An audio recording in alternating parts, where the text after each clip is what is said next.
자, 행정수도 세종으로 가는 길목에서 당장 내년이 다가올 갑진년이라고 해요. 갑진년, 이른바 청룡의 해 2024년이 될 것 같은데, 그럼 과연 내년에는 주목해야 될 이슈들이 세종에서 뭐가 있겠느냐, 오늘 간단하게만 좀 정리해 보도록 하죠. 상하반기로 나눠서 좀 정리를 해볼까 하는데, 먼저 내년에 굉장히 좀 새로운 시설 몇 개가 들어올 거라 해서 시민들이 반길 거라고 하는데, 당장 주목되는 게 국립어린이박물관하고 또 반다비 빙상장 문을 연다는 소식이 들어와 있네요. 먼저 국립어린이박물관은 좀 언제쯤 개관을 계획하고 있습니까? 이제 이미 윤곽을 다 드러냈고요. 이미 이제 뭐 거의 건물은 준공이 다 됐다라고 보시면 될 것 같고, 연말까지 마무리 작업을 거쳐서 올해 12월 또는 근데 1월에 아마 개관할 가능성이 지금 현재는 높고요. 그래서 1월에 문을 열어서 할 텐데, 일단 뭐 규모는 잠깐 수치로 보고 말씀드리면 지하 1층에서 지하 2층에 연면적 4,891제곱미터인데 거기에 이제 그 아이들의 체험 중심으로 무료는 아니고요. 유료로 그 다양한 콘텐츠들이 준비될 예정이고 예약제로 적용이 된다라고 하니까, 지금 이제 아이들 데리고 그 겨울철에 마땅히 어떤 실내 공간을 가기가 어려웠던 어떤 그 학부모들 사이에서는 상당히 이제 관심을 모으고 있고, 꼭 세종시민뿐만 아니라 주변 지역 분들까지도 어떤 중부권의 국립어린이박물관이 어쩌면 처음이기 때문에 많은 이들이 세종시를 찾아서 지역에도 좀 도움이 될 수 있는 그런 시설이 아닐까 생각됩니다. 뭐 유료라고는 하지만 아마 국립이기 때문에 그렇게 비싸진 않을 비싸진 거예요. 않죠. 그렇죠. 그렇죠. 예, 왜냐하면 예. 부담을 가지실 수도 있을 것 같아서. 뭐 세종시민 참고로. 할인이 좀 있지 않을까 싶은데 부러우면 여기 이사 오세요. 부러우면 지는 겁니다. 네, 자, 네, 아무튼 네. 뭐 또 근처에 중앙공원 또 근처에 반다비 빙상장이 문을 연다고 합니다. 좀 어떤 소식이죠?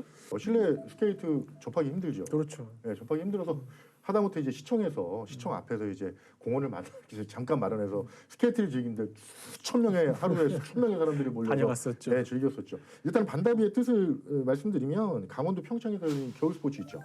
그때 이제 공식 마스코트가 이제 반다비예요. 그래서 거기서 이름을 따와서 좀 상징성을 갖고 반다비 이제 이제 빙상장을 이제 지어지는데요.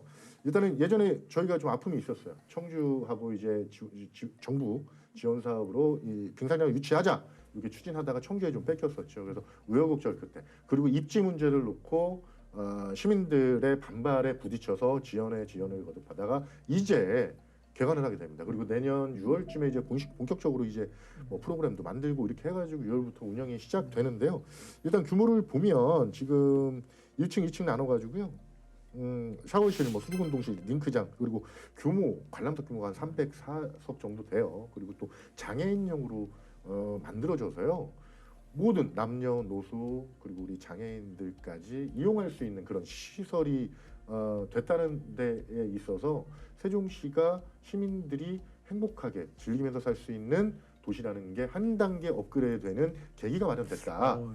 이렇게 크게 해석을 하고 싶습니다. 또 타시도에서 이쪽으로 운동을 하러 오는 선수들도 있을 거고, 세종시에 이제 꿈나무들이 다 아산이나 이쪽으로 가서 그렇죠. 빙상장에서 또 연습을 한 경우도 많았어요. 그래서 그런 것들도 되게 엘리트 체육의 한 단계 발전에도 도움이 되지 않을까 하는. 아무튼 이승동 기자가 초롱초롱하게 어린이 박물관과 반다비 빙상장의 개장을 기다리고 있다는 소식 전해드리고요. 다음으로는 내년에 좀 상반기에 기대되는 것 중에 하나가 도로나 이제 교통과 관련된 여러 가지 시설들도 굉장히 몇 가지 소식도 굉장히 눈에 띄는 것 같은데, 이 중에서 우리가 굉장히 예전부터 이야기해왔던 M버스, 이른바 광역버스가 비수도권 최초로는 또 세종에서도 운영이 된다고 하네요. 좀 언제쯤 기대할 수 있겠습니까? 그 엠버스는 뭐 다 아시다시피 뭐 지방 대도시에서는 이제 처음으로 인가가 났는데요. 뭐 이게 뭐 버스 번호가 M7101이에요. 버스 번호가. 그래서 연내 운영을 시작할 거로 좀 이렇게 좀 발표가 된 상황인데, 저희가 봤을 때는 내년 초쯤, 연말이나 내년 초쯤, 일단 뭐 1인실 빨리 조만간 이제 운영이 시작됩니다. 이제 노선이 중요한데, 노선을 좀 보면 세종시 충남대 병원에서 출발을 해요. 출발을 해서 아름 제2중, 종촌 초등학교, 다정동 커뮤니티 센터, 그리고 한솔동, 충남대 월평역, 이제 대전으로 진입하는 거죠. 충남대 월평역 쭉 가다가 이제 정부청사역은 무조건 서야 될 곳이고, 그 대전시청까지 이어집니다. 하루 80회 운영되고요. 배차 간격이 13분에서 15분이에요. 그러니까 정말 대전하고 세종하고 정말 가까워지는. 그리고 운행 시간은 이제 출발 시점에서 종점까지 60분밖에 안 걸려요. 그러니까 되게 급행으로 해서 역을 최소화해서 갈 수 있다는 거. 그래서 대전까지 갈 수 있다는 거. 그래서 상당히 매력적인 거죠. 아무튼 뭐 비수도권 최초로 운행되는 것이다. 또 그리고 앞으로 세종과 대전을 더욱 빠르게 쉽게 갈 수 있다. 또 이렇게 좀 보시면 될 것 같고 도로 개통 소식에서는 좀 어떤 게 가장 주목됩니까? 예, 외곽순환도로가 있는데요. 뭐 아시다시피 내부에는 BRT 중심 도로가 링으로 이렇게 있고, 그다음에 외부 도시에서 세종시를 들어오기가 편하게 할 수 있는 외곽순환도로가 있는데 그동안 1에서 4생활권이 완공이 됐고 올해 말에는 5생활권 부분, 네이버 데이터 센터, 금빛 노을교, 합강 캠핑장 위에 있는 금빛 노을교까지 개통이 이루어지면은 좀 더 그 세종시의 어떤 그 교통 순환이 원활해질 수 있다라는 기대감이 있고요. 이제 두 번째로도 주목해야 될 부분들은 그 국세청에서 예술의 전당을 지나서 그 국립 어린이박물관까지 이어지는 일직선 차 없는 거리가 연결이 됩니다. 그게 이제 나성 2교 개통으로 연결이 되는 것이고 거기에는 차도 다닐 수 있고 자전거, 보행이 다닐 수 있습니다. 그리고 좀 아래쪽으로 내려가면 나성 1교가 있는데 마찬가지로 차도 다닐 수 있고 보행도 할 수 있고 이런 부분들이 있어서 중앙녹지공항과 신도심 간의 어떤 교통 어떤 체증이나 이런 것들을 좀 줄일 수 있을 것으로 기대하고 있습니다. 국지도 96호선을 살려나가기로 했기 때문에 앞으로 그쪽과의 연결성 더 중요해졌기 때문에 그만큼 더 관심을 받는 그런 상황 아닌가 싶고 사실 아까 금빛 노을교를 잠깐 얘기를 하셨지만 금빛 노을교가 이제 완공이 되면 금강을 건너는 세종시 신도시에는 모두 6개 이제 교량 정도가 완공이 되게 되는 건데 앞으로 세종의사당 준공식에 맞춰서 한두 개 정도는 더 생길 수도 있다. 이런 기대감도 지금 나오고 있는 상황이죠. 예, 뭐 지금 벌써부터 햇무리교 쪽 국책연구단지 쪽의 도로가 출퇴근 시간 대 많이 막히고 있기 때문에 그 국회 세종의사당이 생겨서 5천여 명이 상주하고 그다음에 외부 일일 방문객까지 포함하면 2만 명이 그 주변을 움직인다라고 봤을 때 금강의 추가 교량은 불가피한 상황인데요. 지금 이제 과거의 용역 결과상에서는 가장 최적은 그 국회 세종의사당과 대덕 테크노밸리를 일직선으로 연결하는 금강교량 하나랑 그다음에 햇무리교를 지나서 방곡동 방향으로 하나 두 가지를 하는 것이 가장 좋다라는 결과가 있었는데 비용이 또 만만치 않기 때문에 그렇죠. 그 중에서 하나를 해야 된다는 의견도 있는데 내년도에 어쨌든 설계비가 반영이 됐기 때문에 두 개로 할지 하나로 할지가 내년에 좀 윤곽이 좀 잡힌다 이런 부분을 좀 염두에 둘 필요가 있습니다. 최근에 이제 출퇴근 시간대 굉장히 교통 체증이 심하기 때문에 아마 많은 분들이 기다리고 있는 소식이 아닐까 뭐 그렇게 생각이 되고 내년에 또 하나 이제 반가운 소식 중에 하나가 드디어 세종시 신도시 유일하게 아직까지 없는 게 바로 대학이라는 건데 대학 캠퍼스 부지에 내년엔 드디어 상반기 중에 들어올 수 있는 그런 대학이 생겼다. 이렇게 좀 예보가 되고 있습니다. 좀 어떻습니까? 올해 그리고 세종시 또 하드시였고 그래서 뭐 원자재 값이나 상승으로 해서 좀 이제 그 개교가 좀 늦어진 것도 공사가 중단되면서 늦어진 부분도 있는데요. 일단은 뭐 이제 내년 3월부터 이제 그 입주가 시작이 돼요. 한밭대가 이제 포문을 여는데 일단은 그 윤석열 대통령하고 최민호 시장의 이제 공약 사업으로 해서 이제 점점 이루어지는 건데요. 예, 충남대 충북대 한밭대가 이제 일단은 2024년 개교 예정인데 한밭대가 3월 한 현재 정원이 한 200명 정도 돼요. 그래서 AI나 뭐 인공지능이나 정보기술, 통신기술 총칭하는 ICT 관련해서 지금 대학대학원이 입주를 시작으로 해서 지금 이제 고려대, 충남대가 이제 개교를 준비 중이죠. 세종시가 발전하기 위해서는 이런 산학연이 사실 잘 조화를 이뤄야 되는 문제이기 때문에 그중에 한 축을 담당하게 될 이런 대학 공동 캠퍼스 정말 순조롭게 이제 내년 3월부터 잘 입주하기를 기대를 해보고요. 내년 4월, 내년 상반기에는 사실 이 이벤트를 빼놓을 수 없습니다. 바로 4.10 총선이 있는 날이잖아요.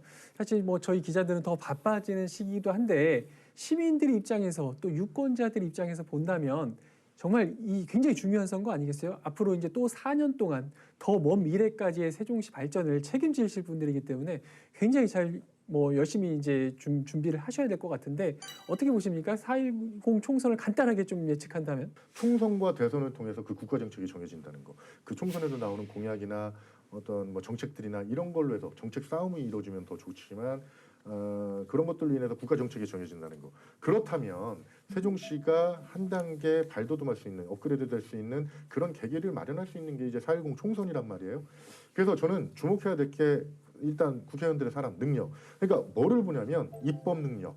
이 사람이 입법을 잘할 수 있냐. 국회의원에 빠질 수 없는 거 입법 능력 그리고 예산 능력. 예산 확보 능력 요 두 가지를 볼 수 있는 그리고 어떤 정책을 내놓느냐 그리고 아까 누차 말씀드리지만 세종시가 지금 힘든 게 재정 그리고 법금과 마련 행정수도로 가는 길에 법금과 마련 지역구 국회의원들이 목소리를 올릴 수밖에 없어요. 그래서 그거에 대한 부분들을 분명히 주목해서 시민들이 결정을 내렸으면 좋겠다는 얘기를 좀 드리고 싶습니다. 그동안 11년 동안 세종시가 뭐 각종 선거에서 나왔던 공약들이 이행되지 않았거나 지연되고 있는 것들을 제대로 마무리하고 실행시킬 수 있는 사람이 좀 됐으면 좋겠다. 뭐 예를 들자면 박근혜 전 정부 당시에는 국립자연사박물관의 입지만 세종시로 확정을 지어놨었고 문화예술인 마을 조성안도 있었고요. 문재인 전 정부에서는 행정수도 이전 공약이 있었었죠. 그리고 지방법원 행정법원 설치가 있었고 그다음에 농수산물 유통센터 건립이 있었고요. 윤석열 정부에서는 중입자 가속기 암초르센터 건립 글로벌 청년 창업 빌리지 조성, 교육자유 특구, 대전 세종 경제자유구역, 기회발전 특구, 그리고 종합운동장, 운전면허 시험장, KTX 세종역. 좀 많아요. 뭐 무슨 광고 선전하는 것 같은데 백화점, 종합버스 터미널, 뭐 이런 것들을 전반적으로 안 되고 있는 것들을 확실하게 내가 매듭 짓겠다라는 국회의원들의 선택이 됐으면 좋겠습니다. 물론 쉽지 않습니다. 4개월 앞으로 다가온 이런 총선, 과연 또 우리 지역을 위해서 일할 후보는 어떤 후보자가 정말 우리 지역을 위해서 일할 후보는 누구일지 한번 잘 살펴보기를 좀 바라고요. 지금까지 이렇게 해서 청룡의 또 2024년 상반기 동안 주목해봐야 될 여러 가지 이슈에 대해서 짚어봤는데 남은 하반기는 정말 간단하게만 좀 짚어보도록 하죠. 서울 세종고속도로가 곧 개통을 앞두고 있다고 합니다. 내년 하반기 정도에 개통이 될 것 같은데 어떤 소식이죠? 일단 뭐 효과가 좋아요. 서울 세종 이제 통행 시간이 기존 1시간 48분 정도 걸렸는데 1시간 10분 정도, 1시간 14분 정도로 대폭 축소되죠. 그러니까 청주에서 그 대전까지 국도로 한 1시간 정도 걸리거든요. 근데 그 정도로 좀 가까워졌다. 그래서 좀 의미가 있고요. 그리고 중부고속도로의 통행량의 20% 안팎을 좀 흡수할 것으로 있어서 사회적 비용도 좀 상당히 좀 이제 차량 정체가 좀 뭐 사라지니까요. 그 사회적 비용이 좀 확실하게 이제 줄어들 것이다. 이래서 좀 이게 행정수도의 어떤 사통팔달 그리고 위상이 더 올라갈 수 있는 계기가 되지 않을까 하는 기대가 커지는 또 거죠. 이게 수도권까지 금방 간다고 하니까 또 이게 세종시에 자리 잡으셨던 분들도 또 다시 출퇴근을 서울에서 하게 되시는 거 아닐까 하는 걱정을 한편으로 그런 분들도 들면서 많죠. 예, 뭐 도로 인프라 좀 이야기를 나와봤으니까 상반기처럼 또 교통 관련 또 인프라를 잠깐 짚자면 사실 내년 이제 하반기에서부터는 세종시에서도 대중교통 시내버스를 이용하는 데 있어서 월 정기권이 드디어 등장할 거라는 그런 소식이 들려옵니다. 어떻게 봐야 되죠? 월 2만 원을 제가 내고 5만 원까지 그 버스를 이용할 수가 있게 되는 겁니다. 그것은 일반 시내버스, 그다음에 뭐 대전으로 가든 청주로 가든 공주로 가든 세종에서 출발한 버스 모든 버스에 적용이 되고 수요응답형인 뭐 두루타, 그다음에 셔클까지도 다 적용이 됩니다.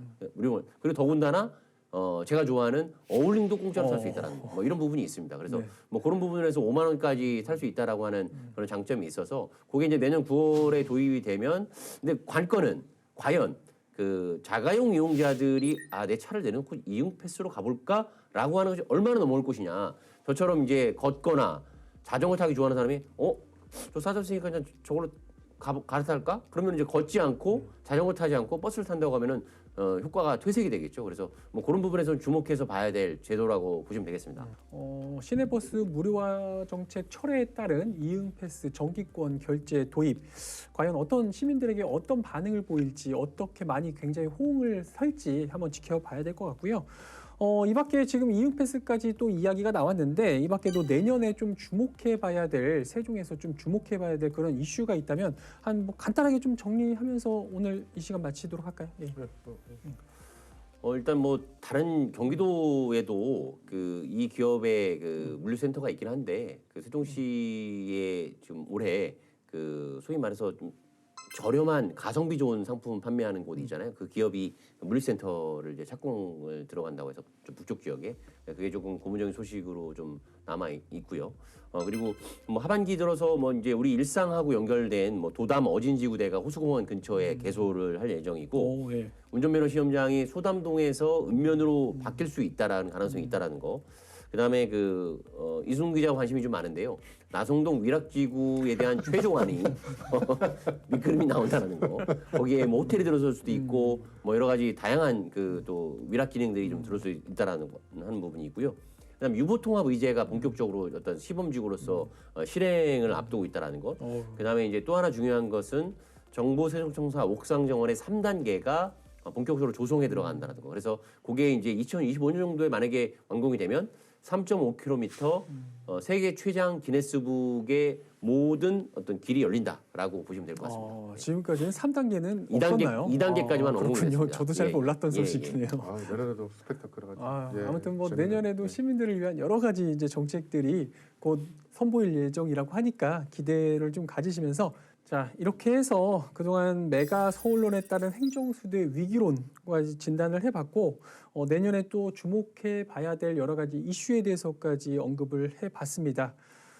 자 이렇게 해서 견제구라는 타이틀로 이번 편이 사실상 이제 마지막인데 지난 5년 동안 세종시의 이슈를 같이 진단해온 두 분의 뭐 소회가 굉장히 좀 남다를 것 같거든요. 어떠셨습니까? 지난 5년간? 저는 뭐 이제 참 5년, 6년이라는 시간이 이렇게 지났다는 게 믿기지가 않고요. 그냥 뭐 제 인생에서 좀 뭔가 처음부터 끝까지 시작은 했지만 끝을 본 적이 별로 없었던 것 같아요. 그래서 끝을 봤다는 거, 이제 또 다른 시작을 준비하는 끝을 봤다는 거에 대해서 되게 의미 있게 개인적으로 생각하고, 그리고 세종시 정상과도 행정소관청에 좀 기여할 수 있는, 그리고 교본이 기록이 계속 남아 있잖아요. 그래서 영상으로 남아 있고 기록으로 남아 있기 때문에 교본을 만들었다는 자체에 대해서 정말 상당히 의미 있게 보고 있어서, 그리고 가장 중요한 건 세종시에 대한 애정이 정말 극에 달하고 있다는 그런 시점까지 왔다는 거에 대해서 상당히 개인적으로나 그리고 뭐 국가적으로나 그리고 공적으로나 되게 의미 있게 받아들이는 거 있습니다. 예, 이제 원탁의 기자들에 이어서 이제 시사토크 견제구까지 약 80편 이상이 됐는데 그렇죠. 뭐 한 편당 1시간으로 봤을 때 800시간이 좀 넘잖아요. 그래서 세종시를 아까 이승훈 기자도 계속 이제 뭐 아무도 인정 안 할 수도 있겠지만 교본이다라고 한 거 3일간 밤잠을 자지 않고 3일간만 80편을 보시면 세종시를 단숨에 인지할 수 있는 좋은 정보가 담긴 자료다라는 걸 말씀을 좀 드리겠고요. 예. 아무튼 뭐 그동안 정말 공과 방망이 대신 펜과 입으로써 이제 견제구를 던져주고 또 세종 시민들께 많은 정보 전달해 주셔서 저희 회사 관계자분들을 대신해서 감사했다는 말씀 전해드리겠습니다. 고맙습니다.